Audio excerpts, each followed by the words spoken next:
News.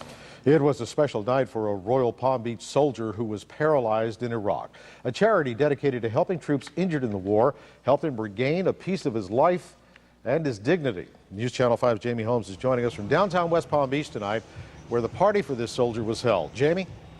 Jim, Sergeant Steve Holloway took a sniper's bullet right here. It went all the way through, hit his spinal column, and came all the way out the other side. When he was down on the ground, he thought that if he were to live, he knew he'd be crippled. Mixed in with the balloons and bubbles for Grandpa Harold's 88th birthday and the bartender serving up drinks, there was Steve Holloway, who wheeled through Bradley's bar a bit uncomfortable in his new chair.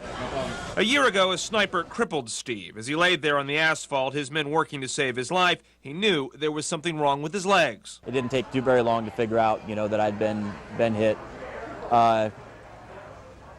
And I knew that I right away I had a spinal injury. My legs went numb, pretty scary experience. Steve spent months at Walter Reed and in recovery. He's got some sensation in his right leg, but for the most part, he's paralyzed from the waist down. It's a scary thing. Your whole life's getting ready to change, and it happened in a second. While paralysis may be numbing, the pain is still there. Taking a man's legs, especially an athlete like Steve, has been emotionally crippling. But it was the thought he wouldn't be able to coach his son's baseball team that made paralysis a prison. It is real easy to start feeling sorry for yourself, but I guess one of the main things I do is I always, it could have been worse.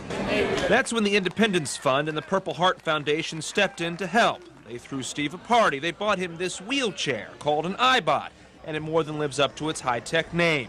It can bring him up so he can look a 6-foot man in the eyes, push the chair backwards, and it self-adjusts back in place. It climbs stairs, is all-terrain, and for all we know, it can even fly. It's not cheap by any means, so they go for $25,000 a pop. For Steve, the chair means freedom. He'll be able to coach his son and live a normal American life. Perhaps that's only fair, that on this night, when America and Grandpa Harold and that bartender went on with their lives just like normal, a soldier sat back in his wheelchair and watched. Because of those select few that go and do that, that's why we can live the way we do. So far, the Independence Fund has given out 7 of these wheelchairs to soldiers in need. Live in West Palm Beach, Jamie Holmes, News Channel 5. Jamie, thanks.